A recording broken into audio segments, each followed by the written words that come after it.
This is Ember, my 10-month-old English Springer Spaniel.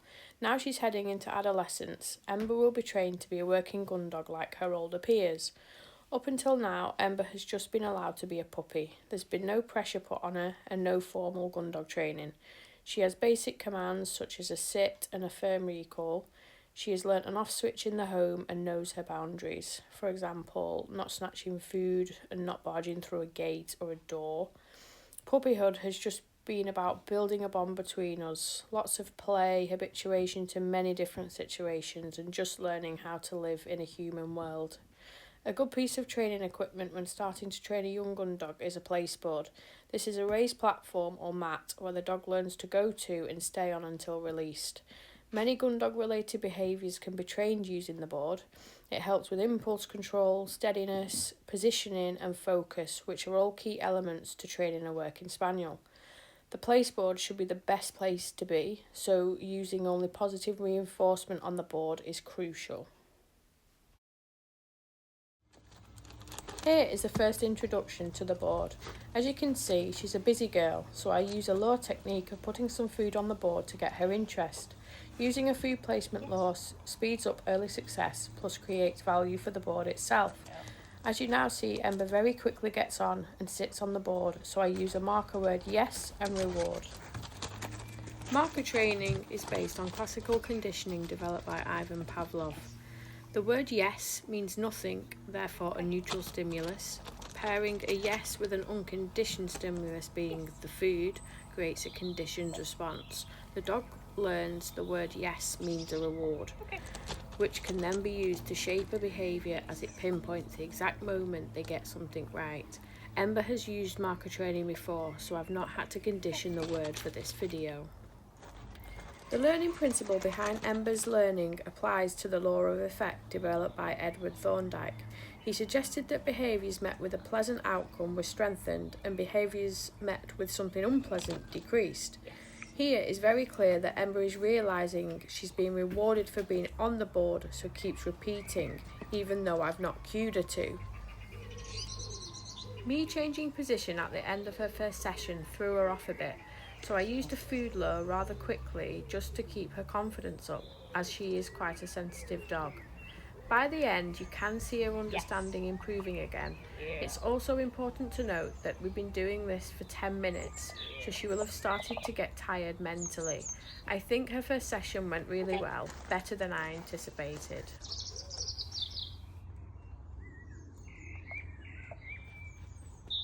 Yes. Okay. Session 2 shows how Ember is learning through operant conditioning, a learning theory developed by B.F. Skinner. Because getting on the board leads to something good, the food, it's positively reinforcing the behaviour, so Ember is more likely to keep offering it. I am also creating a behaviour chain through operant conditioning, which is a series of linked behaviours, the chain being as followed. Ember steps onto the board being the operant behaviour I want. The mark and reward is the reinforcement for that behaviour and acts as the conditioned reinforcer. A release cue and treat throw ends the sequence and resets the exercise. The release can also act as a reinforcer as it gives her access to movement, which is naturally rewarding for a spaniel. As the end result of place training is that the dog should only get off when asked, starting this from the beginning avoids any confusion for the dog and just sets everything up for success from the start. I've also started to cue the word place as she gets on the board, which at the minute means nothing to her. She'll learn to associate that word with the action of getting on the board and being rewarded. This is going back to classical conditioning. However, both classical and operant are involved as she is actually offering the behaviour anyway because I'm positively reinforcing it with food. Yes. To end this session, just here, you see Ember still sniffing for food on the floor, yet I say place and she gets back on, a good example of how she's associated the word through classical conditioning. The start of session 3 is then a good example of how she's also learned through operant conditioning. I popped the board down on the floor without saying anything to see if she'd offer the behaviour, which you can see she did. I then marked and rewarded. Yes. For this session, I changed things up and took away the treat throw to end the behaviour. Instead, I just release her with an okay and walk away.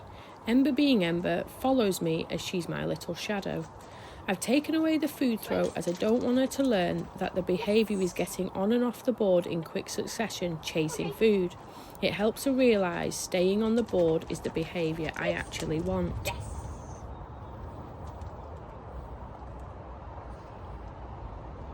Okay. We do the same repetitions as previous sessions. I walk back over to the board and ask her to place, marking and rewarding when she does. Place. Yes.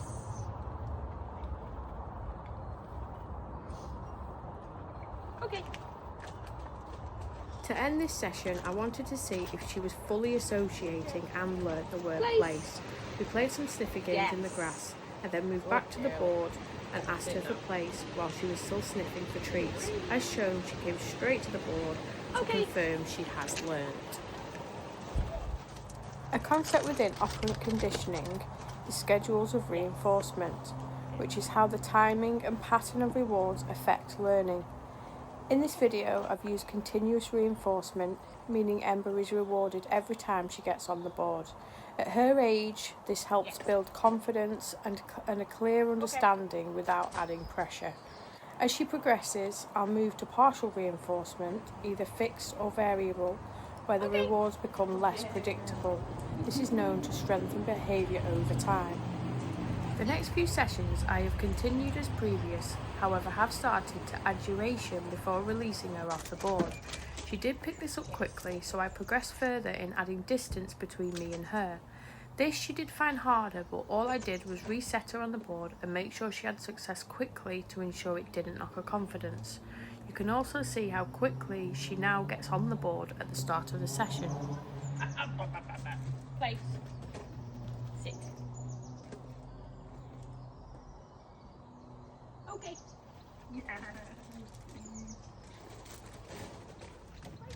For the last session shown, I changed the environment and took Ember to where the older dogs train. This is a highly distracting place for a young dog, as there is game scent and it is also set on a road, so you can get walkers and cars. We don't have to worry about the water, as she is not a big fan yet. I've never actually known a spaniel scared of water. I did the same exercises as I did in the garden. She was rewarded every time she got on the board. You can actually see she's beating me to the board once cued. This is the exact behaviour I want, as it is showing her full understanding of the word. Okay.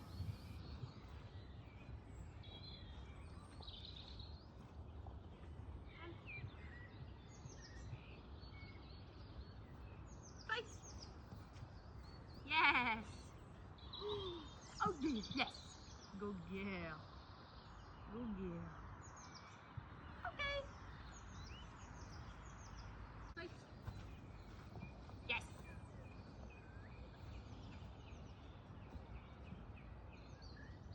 Okay. By the end of this session, her behaviour started to change. She wasn't really engaged. She was more sniffy around the board. She came running back to me at one point, and she did also shake whilst being on the board, which indicated to me she was finding it stressful. So I decided to end it there by having a little cuddle instead, as she had done really well.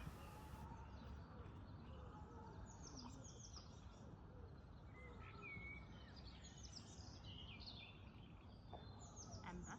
Place. Yes. Good girl.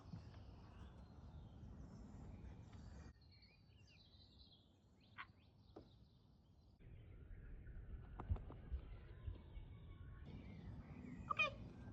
Okay.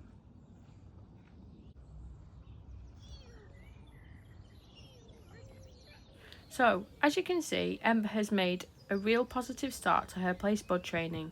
At just 10 months old, she's beginning to understand both the cue and the behaviour, and more importantly, she's building confidence and enthusiasm for learning.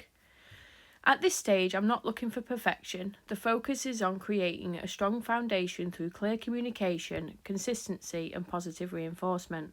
By taking the time to build value in the placeboard now, I'm setting her up for more advanced gun dog skills later on, such as steadiness, stop cues and controlled retrieves. Training sessions will stay short, engaging and appropriate for her age, always ending on a positive note. As she progresses, I'll gradually increase duration, add distractions and begin to vary reinforcement to strengthen the behaviour further. For now, this is exactly where I want her to be, confident, motivated and enjoying her work.